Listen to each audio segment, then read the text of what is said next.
I want to welcome you to the Pro Mindset Podcast. The Pro Mindset Podcast is all about diving into the headspace that results in championship performance. High-performing athletes, winners, have this mental flow and have a positive headspace for their performances and success. Join me, Craig Domann, sports attorney and NFL agent, on this podcast. I will interview pro athletes, college athletes, football coaches, and sports personalities. Together, we can discover how you can get in the flow and have your own pro mindset.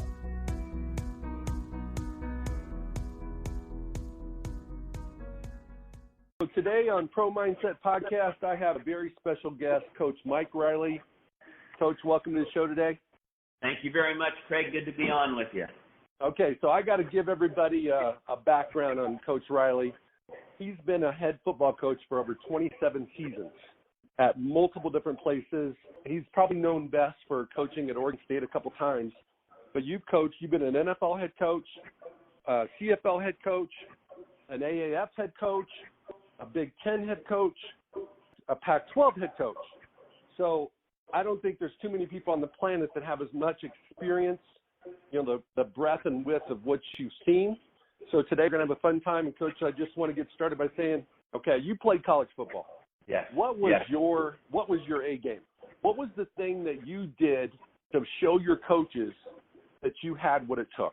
Well, I think probably when you go back that far, and actually when you get to my college experience, it wasn't storybook at all. But I did play at a storybook place, and I always wanted to since I was a kid. I grew up in the West. My dad coached, and we lived in Idaho and Oregon, but I always wanted to go to Alabama. My dad was originally from Alabama. My uncle was the head basketball coach at Alabama. I was a Joe Namath fan, and I was a left-handed quarterback, and I was going to go to Alabama and be the next Kenny Stabler. That's what I was going to do. And it didn't quite work out like that. There were 7 freshman quarterbacks. 4 of us were moved to the defensive backfield in 1 week, and so I played defensive back. Didn't play a lot at Alabama, but what I always brought, I think, was I just loved the game. I just grew up in the game. I loved it, and I really appreciated Coach Bryant because he made everybody feel great about being in the program. And for everybody else, they have all their stories about Coach Bryant, but mine was just being treated fairly, even though I wasn't a great player. And I think that probably influenced me in my career coaching more than just about anything, except my dad's coaching background. But anyway, so I didn't have the great A game that I brought, but I did bring great enthusiasm, and I worked, and I was really proud to be in a program like Alabama's. Well, no doubt about it. So you played for Bear Bryant, who's probably until Nick Saban started winning all these championships in Alabama. Yeah. Bear Bryant was the guy. What was the one thing that you learned from him that you took with you to everywhere you went that made the biggest impact on your, let's say, connection with your players? Well, it's like I said, I wasn't a great player, but I felt like a great part of the program. Coach Bryant made everybody feel that way, and everybody was excited to be a part of the program. And when I got the opportunity to coach, I wanted every kid to be excited about walking into the dressing room and getting ready for practice every day, so making them feel like they were home and comfortable with all the people around them. And I think that was a major overriding influence for me, Craig, is just feeling a part of it, even though I wasn't one of those guys that were the stars on the team. I was still really, really proud of it, and I wanted everybody that I coached to feel like they were a part and to feel important. And I think that's, like I said, there's a million things you could say about the football with Coach Bryant. A tremendous coach, a tremendous man, great influence everywhere. Very innovative, as a matter of fact. I was there when Alabama switched from being a drop-back passing team with the likes of Namath and Stabler and Sloan and Scott Hunter to switching over to the wishbone and then winning 4 Southeastern Conference championships in a row and playing for the national championship every year I was there. it was an incredible deal, and he had the courage to change like that. So, I think that that also made a big impact on me, is the difference in the football and the innovation that goes on within the game. Absolutely. So since you've been around for a while, why don't you share for our audience what you see as the biggest change in the responsibilities and roles of the head football coach, let's say at the college level, today compared to when you first got started? It's amazing because it's one of those jobs where, when you think you've seen it all, you haven't. It's like something new is going to pop up on the radar at some point. But I think that there are probably a lot of differences. But for me, through all that time that I coached, Craig, I think that there was also some similarities and some very common traits as much as anything. I think kids have always wanted to be respected, and maybe that's a little different in how that goes today, but I think they always wanted that. And I think they always wanted to be coached. I think they always wanted to be better at what they do. They want somebody that can help them and help them be the best player they can be, help them be on a team that wins games, and then treat them right, and you can say a lot about what treat them right means, but that goes from really, I think, the kind of the core issue of these guys are people. They come from a million different backgrounds, and they want to be treated with respect and to help grow as a person.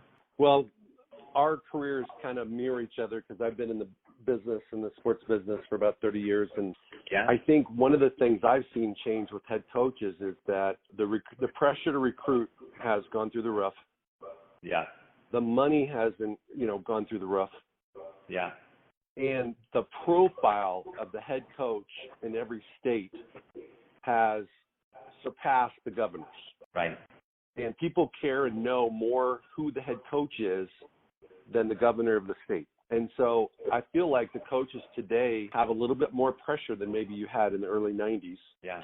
Because everything you do is under a microscope. And I think with the invention of the internet, there's so much exposure. And there's such an appetite in our country for football and sports that, like when you were at Nebraska, there was probably media guys there at every practice if you'd let them. Yeah. And that wasn't the case early on. No, that's exactly right. All of that, almost through year by year, was amped up. And then, as you say, the recruiting was really impacted by social media. I mean, and I was kind of at both ends of the spectrum. I was at a place at Oregon State where, you could compete for and try to get some of those so-called five-star type players. But you also had to be very prepared to kind of look under the rocks and be a good evaluator, be able to project a little bit, and find guys that really love football, that really were into it. And then, at Nebraska, obviously, with the high profile there, it was different, and we recruited more nationally there. But the information that was out there on players became, just way different than it once was. I mean, the access to information and then the competition for players changed too. So yes, there's a ton of pressure on recruiting. I mean, it's a lifeline to success, recruiting great players, great people, the kind of people you want in the program, the combination of all that, finding out how to do that. It is paramount to your success. Well, Coach, let's talk about recruiting just for a moment. Back in the day, you wanted to put a wall around your borders of your state so you knew your competition was just that cross-state team. Right. So when you're in Oregon, you had to battle against the Ducks, but you wanted to keep the guys from Portland, the best talent you had in the state, at home. And then you had your recruiting map. Obviously, if you're on the West Coast, like Oregon State, you're going to dip down into Southern California all day long. Right. But you're probably not spending a lot of time in Texas and Florida and places like that. Right. I think today it's where your relationships are. If a coach is in Oregon State but his relationships are in Florida, he's going to recruit Florida because he can. Is that fair? And yeah. the geographic map used to be smaller for recruiting than it is today. Today it's nationwide. Well, because of the access of information, Craig, it used to be back in the day when we first got started, you'd have to call the high school coach, see if he would send a videotape of the player out to you. It'd have to come through the mail, and now you can punch some buttons and get a guy on the screen just instantaneously. So the evaluation of players is like you said, nationwide. It's so different. I think that it's been really fun for me and interesting because through all those changes, we adapted to philosophically how we were going to recruit. The formula that we had at Oregon State was different than the formula at Nebraska, but those things had to be processed and nurtured and figured out because they were different. But access to players is right, but you have to remember you only have so many hours, and the man hours you put into recruiting are really important. So even though you can go across the world, it's where you got to spend your time. And I still think to this day that if I was doing it right now, I'd pay close attention to my home base and make sure I did not miss players that were in our home state, and I would recruit them like crazy. And then I'd get a formula around that about how to supplement it. So, at Oregon State, it was very interesting how it progressed with more information and more access. We always would get a foundation number of players from the state of Oregon, and that might be only 3 a year. There might be 7. There's more today than there were back then, but there might be 7 in the whole state, 6 or 7. And we might get half of them, and the Ducks might get half of them. And then out of the state of Washington, which had more players, we could get 3 or 4 a year. And then we might pluck a guy from Idaho or Utah, which were close. We even got a guy from a really good player out of Montana one year. But then Arizona was good for us, and California was almost like our base. We were going to and needed to get probably 8 to 10 guys a year out of California. So we really divided that state up and recruited it. And then we had a really interesting thing happen, an incident where I got a phone call from a friend that coached a kid in an all-star game in Texas, and he gave us some film on the kid and said he was not being recruited. He had one scholarship offer, Texas State. My friend David Bailiff was the coach at Texas State. And so this is 3 weeks before signing date. We watched the film and liked it. I sent a coach down there to meet the coach. At the end of that phone call was a kid named James Rogers. And James Rogers, and then his brother the next year, Jacques Rogers, Quiz as we all affectionately call him. James and Quiz became 2 of the most famous athletes in the history of Oregon State football. And through that, to get into Texas, we found that we could go back there, developing relationships with coaches, particularly Lydell Wilson, who's become a friend of mine that was head coach at James High School. We found a connection there. And so Texas became someplace we didn't recruit as a state, but as you mentioned earlier, we did, through relationships, go back and recruit there. And then every year I would get 2 or 3, and by the last year we had 5 committed from Texas before I left. So we found another little base that supplemented our recruiting in a great way. Okay, so when you look at 5-star recruits, 4-star recruits, and there's, people think there's a lot of 5-star recruits. There's only like 20 a year. Right. So most of the time you'd never get one. But right. Let's just talk about a highly starred player as compared to a 2-star, 3-star kid that you might be the only Power 5 offer he has. Yeah. How do you, as a coach, nurture those guys? Because a higher star kid, because he had other options, has a little bit more of an entitlement attitude than the guy that's just happy to be there. What was the chemistry like? Did you treat those guys differently? Did you treat them exactly the same? What kind of development did you typically see from the 2, 3-star compared to the higher star guy over the course of his tenure in college? Well, first of all, being at Oregon State, being at Nebraska, a little bit different. We could get into a lot more doors in Nebraska and talk to more of those kids that would be interested that were on a higher profile than we often could at Oregon State. That doesn't mean we didn't try. And if we had a good relationship, with a player that might be a 4 or 5 star guy, we would jump on it. And we ended up getting some guys like that. One of them we got pretty easily because he was the son of one of our coaches that he had scholarship offers. Isaac Samalo, he's still playing for the Eagles. He had scholarship offers all over the country, but we had inside track. And so, we had some things like that. But in general, we didn't compromise how we were going to treat players in the recruitment. I think that eventually a kid is going to say, this is going to be a good fit for me. And we tried to be as transparent as we could, as this is what we're about, and this is what we can do in our program, and this is why it would be good for you. But the one thing I liked about recruiting to Oregon State is, we tried to evaluate like crazy and work at it real hard. And when we got kids, we promised them that we would develop them. And, what I really think is we had a lot of guys that were underlooked. One year we had more guys drafted than any time in history at Oregon State. We had 7 drafted. I think we were second in the country. And not one of those kids was recruited by any other school at the time. It was called the Pac-10. It wasn't the Pac-12, but not one other kid was recruited by anybody in the conference.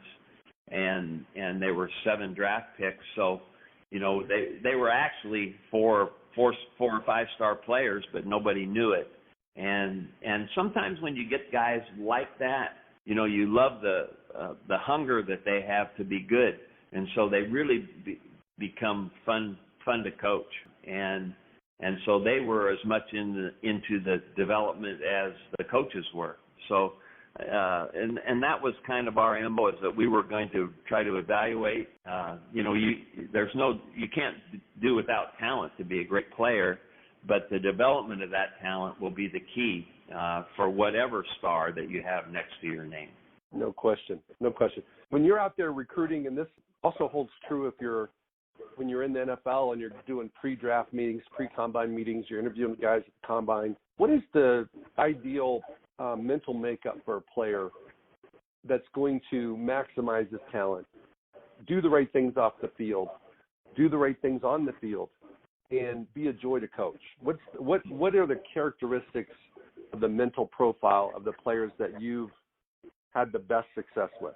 Well, I think those guys really that have a really burning desire to be great, Craig, is and I'm not pretending that I would always know that, but if you have that and you see that in a player, that he really will do all the stuff that's necessary to really be great, and you've got it. And our key at Oregon State was always to, like I said, to work, to give them tools to develop. But they still had to have the underlying work ethic. James Rogers is a great example. James might be the hardest working player that I've ever coached in my life, and he was extremely talented. So the combination of those two, and the other thing that James had was just a great character. James, I never heard one word ever from anybody about him getting any kind of trouble. He was obsessed with being good. He was the guy that would go in the off season on Saturday when the weight room was closed and get the weight coach to open up the room for him.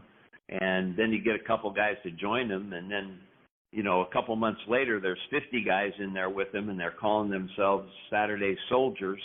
And so the whole work ethic of the place changed because of that. So if you can find those players that have just a burning desire to be great and are willing then to not do the things that get in the way of that and to do the things that will help them achieve what they want, that's the key. I don't say that I have any great ability nor knowledge of necessarily how to do that, but that's what we tried to find in any way that we could. Guys that just love to play, they love to practice, then eventually they can get the most out of themselves, and then it parlays into what kind of team that you have. And I had a strong feeling that we were beginning to develop that after a couple years at Nebraska. I could see that in the kids, and we had a lot better idea at Nebraska about how to recruit there and what to do. And so every place is probably a little different in how you approach it, but the denominators of what kind of player we wanted, the common denominators, they didn't change.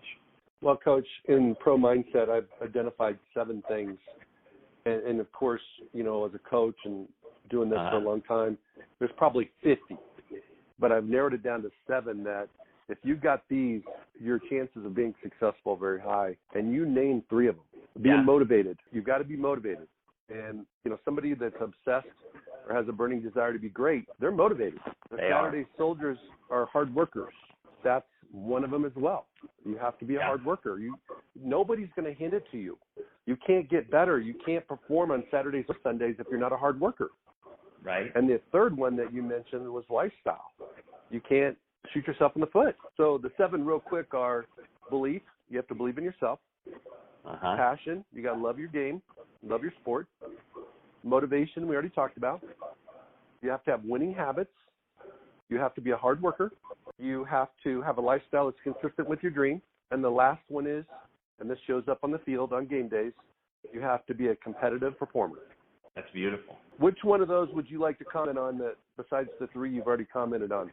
Well, I think passion is it absolutely, when somebody's passionate about something, they are also contagious, you know, and so it kind of feeds throughout the group. You know, a receiver that we had comes to mind at Oregon State named Sammy Strotter, who was under-recruited and was a great player, an NFL player, but I always used to say Sammy brought a joy to football every day. When he came on the field, his you know, everything about his attitude was contagious. It just kind of caught fire with everybody. He was just fun, and he had fun. And I think that passion for the game is should be in that 7 that you talked about, and is really, really important to the person and all the people around him. Well, here's what I agree with you, Coach, and the thing that I've seen from being in the agent business and also working with coaches and being a dad of a couple kids that play college football, everybody's got passion until they don't. Yeah. Everybody at some point in time loves the game until they don't.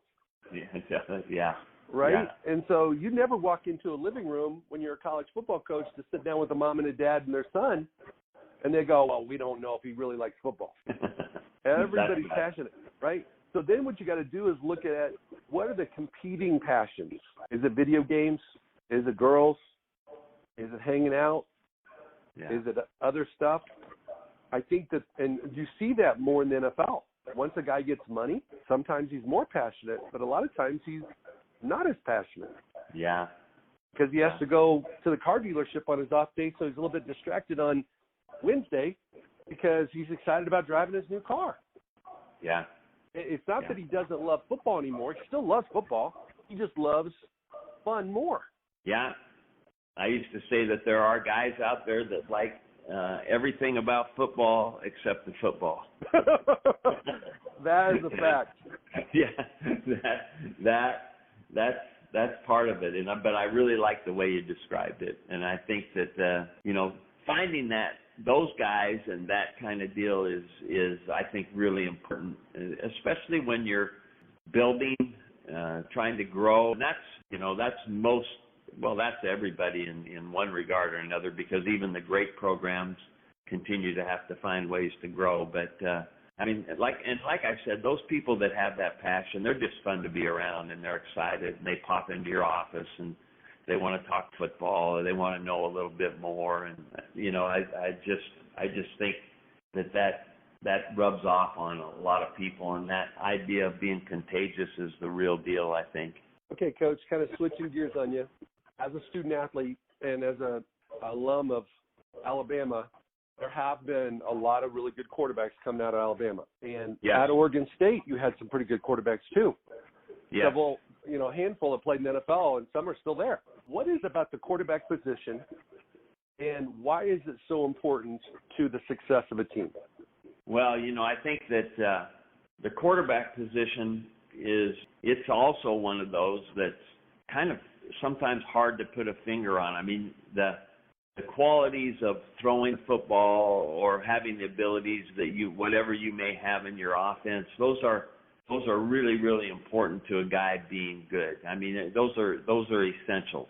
Some of the things, that then start to separate those guys from just being talented to being great quarterbacks, I think have a lot to do with things that we just talked about.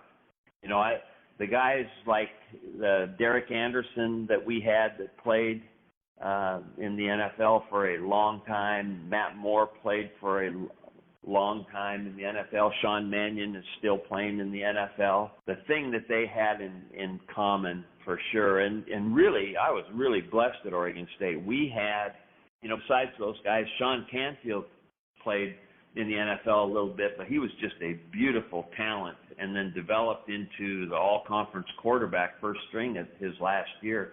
And I think that it really came with that passion that we're talking about and then the consistency of work. Sean Mannion was unbelievable from the time he was a freshman.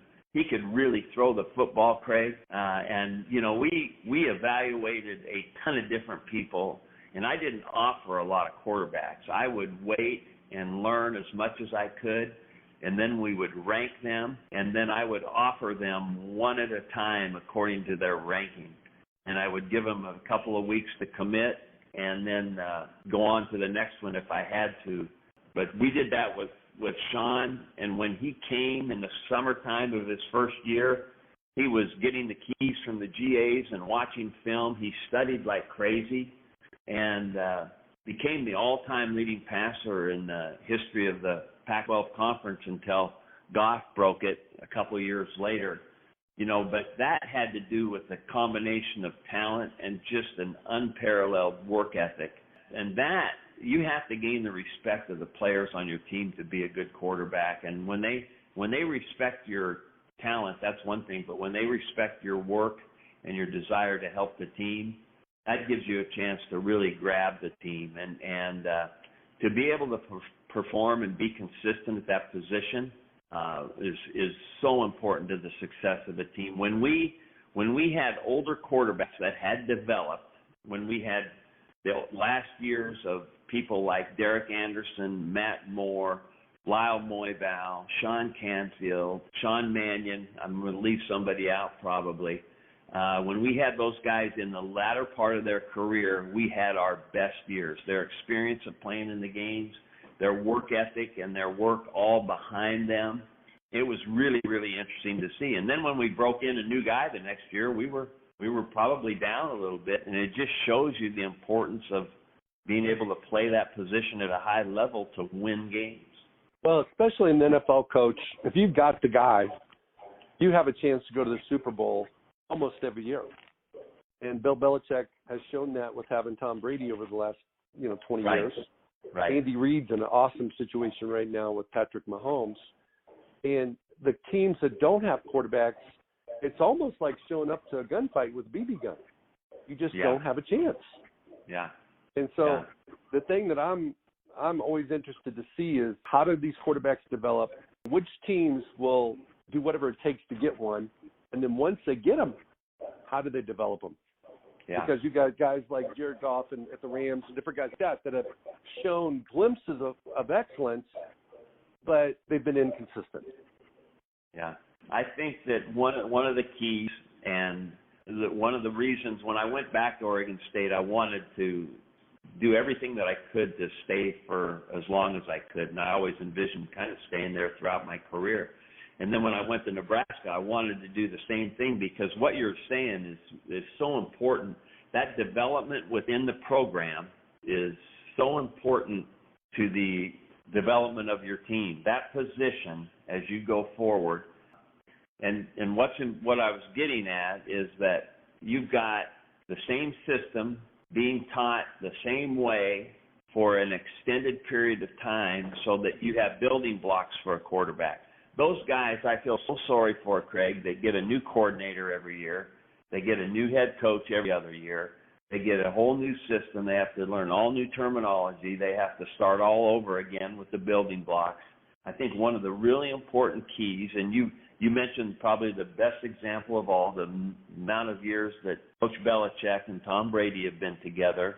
It's just been phenomenal of the growth of, the continued growth and success of that team. And that's what I love being in a program for an extended period of time, is that those guys could be given building blocks and you could see them through for the time that they were there, and that gives them the best chance to be their best. Well, when you start looking at building blocks, continuity, development, there's no question the microscope is on the quarterback position, but it also applies to the whole team. Yeah. Because you're going to have guys transfer, you're going to have guys flunk out, you're going to have guys that are homesick. There's a long list of reasons why people leave, right? Right. Might have a conflict with the coach because the coach that recruited him took a better job for more money, so he's being coached by somebody he didn't know he was going to be coached by. But there's two programs that come to mind, and neither of the coaches are there now, and that's Peterson at Boise. He did a phenomenal job of developing his guys because he's right in the backyard of the Pac-12. He's not getting the creme de la creme guys, but yet they beat Oklahoma, and they did things like that people didn't expect them to do. The other coach that he's retired now, but he turned a whole university around, and that's Bill Snyder at Kansas State. He's getting all these walk-ons. Yeah. And some of them didn't play till their fifth year. So every year that he had guys playing that were new, but it was their fifth year in the program. Those are two great examples about development. And, that I always Chris Peterson is a good friend of mine, and I always admired the work that he's done everywhere. But at Boise, what they did just a phenomenal job of two things. They had to go to California, too, to recruit, just like everybody on the West Coast does. And they found guys that nobody else did. Now, we did this at Oregon State a little bit, too, but they found guys that nobody else was recruiting that were great players, that really, but then the other part that Chris put with it was just great coaching and development. I mean, so the combination of finding those guys that really do have that talent and then coaching them like crazy and seeing that. And the other thing is, it goes back to what I mentioned. Both of those guys you mentioned were there for extended periods where they had a foundation of teaching that they stayed with, and that's why a guy that was maybe underdeveloped at the time, through development, through coaching, through being able to learn the system over a period of time, can become that guy that makes a difference in his fifth year of college football. And those are great stories, and that's what happens with development. I grew up in coaching with a guy at Linfield College, Craig.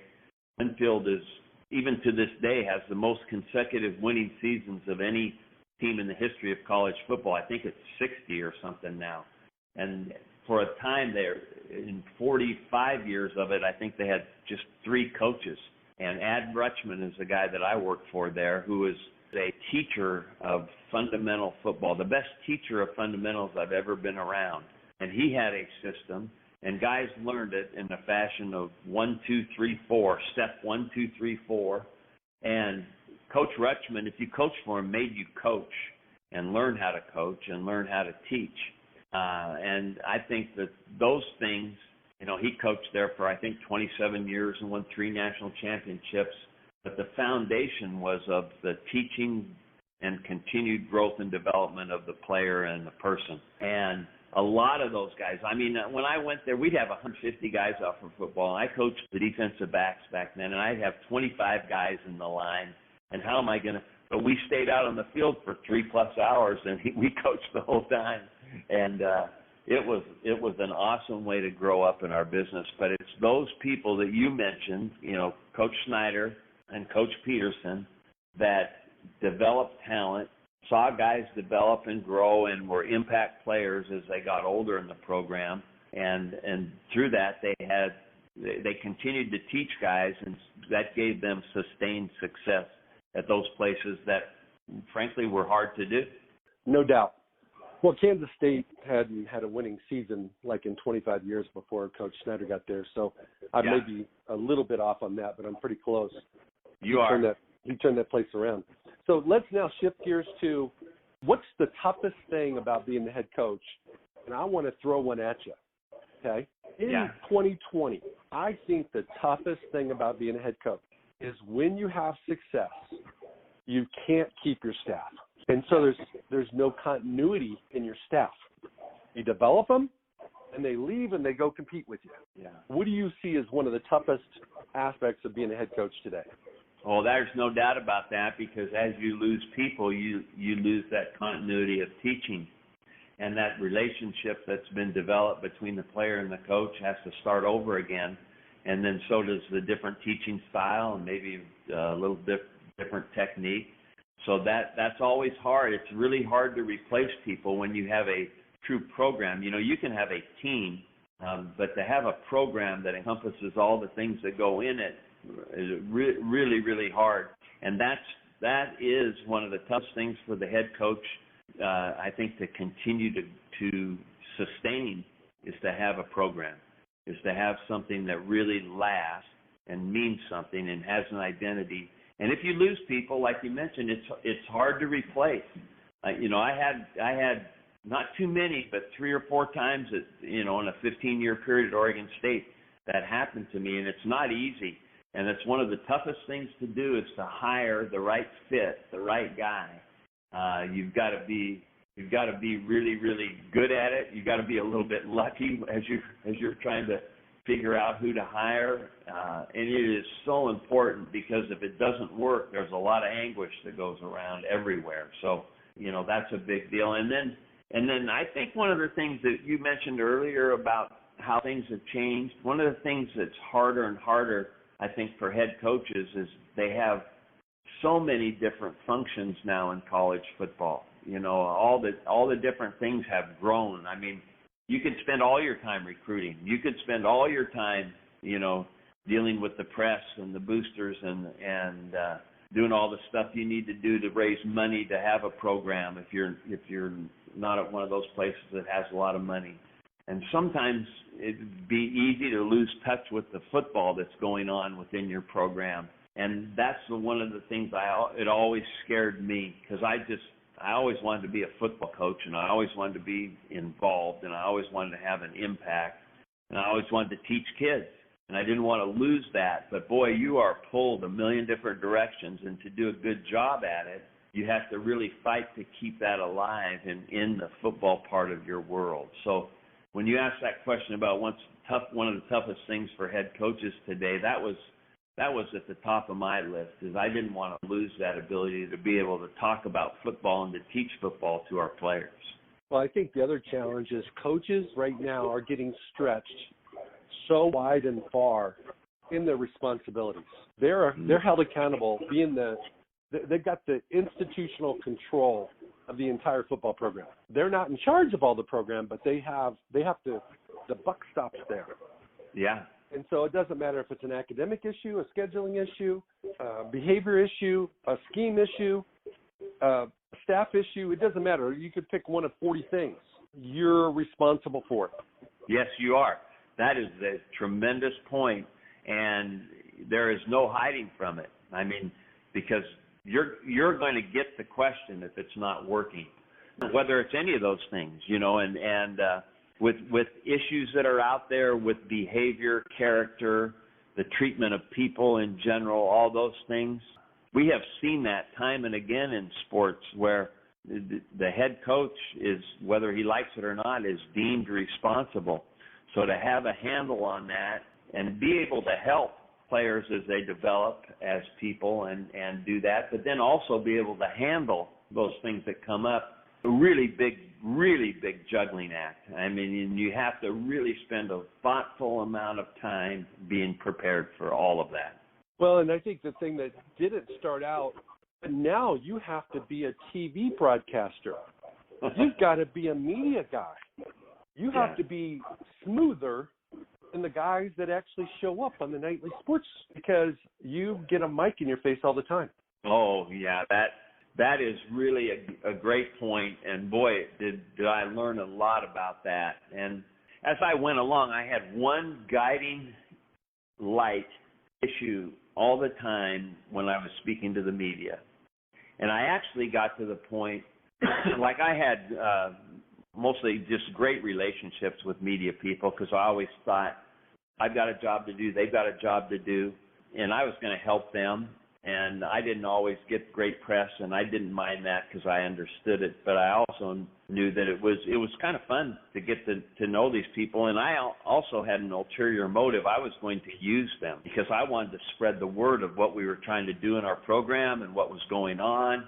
And I wanted to be able to have an answer. And I always had the guiding light that when I spoke to the media, I know the players are listening. And so I always used it also as a way to talk about our team, but build up our team and talk about what we were trying to do. So I think it's a really, really important aspect of the job. And I think you also have to know when not to talk.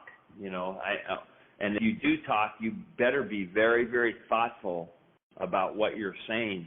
You and I have seen this a lot in the last few months about different opinions that coaches have about dealing with the coronavirus, and how many conflicts have arisen from some coach thinking that this is the way that it's going to be. And I kind of shake my head because, this is something that in your field you're not an expert at. So when you get asked all these questions, you better be really, really thoughtful about what you say, because all you could do is get yourself and your school into a lot of hot water. No question about it. You almost have to have a PR person on staff, and I know you have a sports information department at every major university, but you really need somebody that's in your corner, that's monitoring your narrative in the media, and coaching you on, hey, this is probably something you want to step out. Just no comment. And having somebody that's kind of their whole job is watching what the fan base, what the national media, what the opposition is thinking of you, and it's so opposite of what we teach kids, which is just focus on you. Don't worry about what other people think. But when you're a head coach, you got to worry about what other people think. Yeah, because you are representing a lot, and I think that I always wanted to give just a forthright answer, and I was not afraid to say, I think that there are other people that are going to deal with that, just like if I was dealing with this coronavirus, that I was going to listen and learn and be a part of it. But there are going to be other people that know a heck of a lot more than me, and I'm going to stay in tune and in step with them as we go. And I don't think there's anything wrong with that. I didn't always like whenever possible, I didn't come up with a no comment answer, but I tried to have a forthright answer that was exactly what I was thinking. But you need to be very, very thoughtful, because you are representing and you are speaking to, like I said, if I used my team as a guiding light, I know they're listening. I want them to hear this. I felt good about what I was saying most of the time. Not that I didn't make mistakes, but, I was thoughtful about it, because I wanted to be able to, my ultimate goal was to do what was right for the university and the program. I wanted to be as educated as I could before I spoke. And you're right, you need to have people when there are real big issues coming up, like when we dealt with at Nebraska, when Michael Rose-Ivy was going to, kneel during the national anthem at Northwestern, when that was going to come up. We wanted to all be prepared for that, and we wanted to have good answers as to why, and I had good meetings with Michael about it. And so we went through the gamut and tried to be as prepared as we could when we had to answer to what was going on in our program in that way. So, I think that preparation, good people around you, wise people, there's nothing like being able to surround yourself with people that have true wisdom about issues and kids and what's going on in the world and, what's important. I'd love to have those discussions with staff members or administrative members. I think it's really important to get some ideas and to make sure that you're organized in those spots. No doubt. Well, if you were 25 or 30 and you had an opportunity to be a head coach in a Power 5 program, which that's extremely young, and I want to make it that way so that I can emphasize my point, what would you do now that you didn't do in the past because of how things have changed? What would be the one thing you'd be like, I'm going to make sure I do this so I can maximize the program's success? Well, I think that probably the number one thing that I would do is I would spend not only on the coaching staff. I think that it's really, really important that you have not necessarily the same, but like-minded people that are with you throughout the program. That I would meet, and I think that your operations person is more than just operations. I had one, Dan Vanderreek, for years and years, that was a confidant. And so to surround yourself with people like DVD, as we affectionately call them, throughout the program that you could trust and build a trust in. So, that I would really, if I was young and starting over, I would have in-depth meetings about the person as much as the football, Craig, so that we could have a united message to the university and to the team as to who we were. That's why I always had open doors, is I wanted people to see what we were doing within the program. I was proud of it. I wanted people to come watch practice, and I didn't want them to be embarrassed by the language on the field or how players were treated. I wanted them to see what was going on and teaching that was going on. So, but boy, I would spend a lot of time if I was a young head coach right now in picking my staff. And that goes right down, probably as important as anything, to the trainers, the equipment guys, every person kind of in touch with what is going on, what is important, what is the message, who are we, and I would want to make sure that they saw this, because I really, really want a program that people are proud of in the university, that parents are proud their kids are in, that they know they're being well taken care of and treated right. And I want that message just to permeate the entire thing. So I think that the hiring of a staff and all the people, anybody that touches football, is super, super important to me. And they have to understand what this program is going to be about before they get hired. And that would be my ultimate starting point for an advice to any young coach. Well, that's outstanding advice. And what I take out of that, Coach, is you would want to be intentional, very intentional about what your identity is, and make sure that everybody that's involved in the program has the same identity. That's a good fit. And if you've got your staffing in sync with your vision and your identity, then you will automatically find players that do the same. I think that's really well said, and that's the goal. That is exactly it. Because we weren't always going to get all the, like we talked about earlier, you're not ever going to get all the recruits that you want. But you want to get the guys that understand why they chose you. And then you're in sync not only with everybody on your staff that's part of the deal, the player becomes immediately in sync with what is going on. And the relationship that builds from there is really, really solid. The understanding of why, and please, it's got to be bigger than just the football reputation of a place or the color of the uniforms or the size of the stadium or what. It's got to be bigger than that. It's got to be a real good foundation. That's such a big choice for a young man. They've got to be able to answer the question why, and you want to be able to help them with that by making them understand what you are all about. No doubt. Well, Coach, you are one of the greatest people in the football business, and you've got a fantastic reputation as being just one of those guys that everybody wants to work for and play for. And I thank you very much for the opportunity that you gave my son JoJo 5 years ago, and he's still finishing up his career at Nebraska. Otherwise, I probably wouldn't have met you. But I really appreciate your time today. I appreciate who you are. And, Coach, if I can help you out down the road, you let me know. You know I will, Craig, and I appreciate that. And I loved meeting your family. That's one of the great things, isn't it, about this deal? We got to meet through the recruiting of JoJo, and I've been really, really excited and proud to see his development. He was one of those guys that was exactly what you wanted in the program, and I knew why, and he knew why, and he has overcome a lot to become who he is today. He's been injured and fought back continually, and I just admire that in him, and he's going to be successful. So I'm proud that we got to know each other through that, and I appreciate being on with you today. Thank you for listening to this episode of Pro Mindset. If you enjoyed this podcast, please subscribe, rate, and review this podcast. You can follow us on our website, ProMindsetPodcast.com, or on Instagram, Twitter, and Facebook at Pro Mindset Podcast. Thank you so much for listening. We'll see you the next time.